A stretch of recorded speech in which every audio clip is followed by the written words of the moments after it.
Kemudian yang ketiga yaitu kebijakan kurikulum yang menekankan pada pendekatan ilmiah atau mengamati, menanya, mengumpulkan informasi, menawar, dan mengkomunikasikan.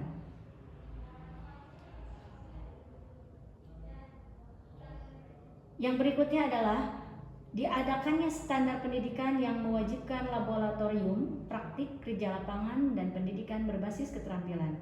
Karena ilmu dianggap berguna jika bisa dibuktikan dan dipraktikkan. Untuk contoh yang kedua yaitu berdasarkan pandangan rasionalisme atau pengetahuan bersumber dari akal budi atau pikiran.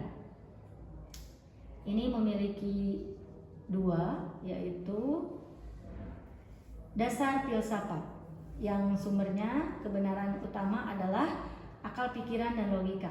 Indra bisa menipu, tapi akal budi menghasilkan kebenaran mutlak seperti matematika.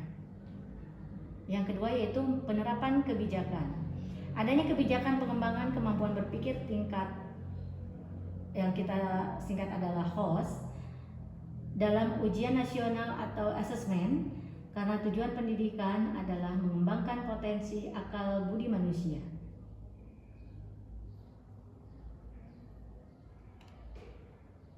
Kemudian untuk penerapan kebijakannya, kebijakan Merdeka Belajar yang mengutamakan pembelajaran yang relevan dengan konteks lingkungan dan kebutuhan siswa, bukan sekedar menghafal teori tidak terpakai. Di bagian kedua, penerapan dalam penyusunan kurikulum. Kurikulum adalah seperangkat rencana materi dan kegiatan. Isi dan susunannya sangat ditentukan oleh pandangan filsafat tentang apa yang harus dipelajari dan bagaimana urutannya. Contohnya, kurikulum berbasis esensialisme atau ilmu sebagai nilai abadi dan dasar. Dasar filsafatnya ada pengetahuan dasar dan nilai-nilai inti yang harus dimiliki setiap orang. Penerapan dalam kurikulumnya, pertama, kurikulum disusun dengan mata pelajaran yang tetap dan baku, seperti untuk pembelajaran bahasa Indonesia, matematika, IPA, IPS, dan PPKN. Isi materi disusun secara sistematis dan berurutan dari dasar ke tinggi. Contoh, di matematika, siswa wajib belajar bilangan bulat sebelum pecahan, pecahan sebelum aljabar. Kemudian, fokus pada pengawasan materi dan disiplin ilmu, karena ilmu dianggap sebagai warisan budaya yang harus diturunkan.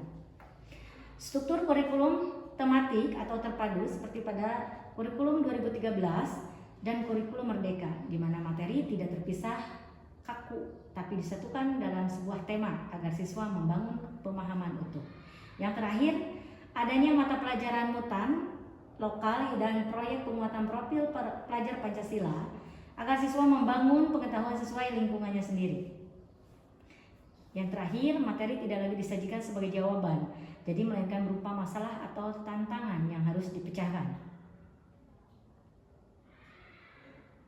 Adapun penerapan dalam proses pembelajarannya yaitu penerapan yang paling nyata yang bisa dilihat langsung di kelas. Filsafat ilmu menentukan cara guru mengajar dan siswa belajar. Contoh, penerapan filsafat positivisme logis. Pandangan ilmu yang bisa membuktikan secara empiris, diukur dan diuji kebenarannya harus ada metode yang jelas. Contohnya nih, penerapan di kelas seperti misalnya mata pelajaran untuk IPA atau matematika. Kegiatan guru menggunakan metode ilmiah, misalnya saat materi pemuaian jam. Guru menyampaikan masalah, kemudian siswa membuat hipotesis atau dugaan sementara, lalu siswa melakukan eksperimen atau mengukur suhu dan panjang benda. Kemudian siswa mencatat data yang terukur, kemudian yang terakhir menarik kesimpulan berdasarkan data tersebut. Terakhir adalah penilaian. Penilaian secara objektif berdasarkan hasil ukur dan jawaban yang benar atau salah pasti. Tidak ada penilaian subjektif perasaan.